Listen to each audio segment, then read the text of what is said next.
চলো তোমাদেরকে একটা জিনিস দেখাই। কালকে কালকে আমার বোন এনে দিয়েছে বাজার থেকে। চলো দেখাই তোমাদেরকে। এটা করবো আজকে রান্না। এই দেখো, ঘ্যাটকল ঘ্যাটকল শাক। ও বাজারে গেছিলো, সেখান দিয়ে এনে দিয়েছে। এই দেখো কত এনে দিয়েছে।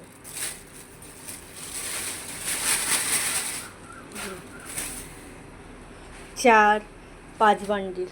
এই দেখো, কে কে এই শাকটা ভালোবাসো খেতে, ঘ্যাটকল শাক, বলো। এই বাটা করব। চলো বাটা করে তোমাদেরকে দেখাবো। আর এই ডাটা রেখে দেবো, ডাটা পরে করব। এই পাতাগুলোই বাটা করব। রান্নাবান্নার জোগাড় করব, এই করে বেটে নেব ধুয়ে। চলো বেটে আবার তোমাদের সাথে দেখাবো পরে।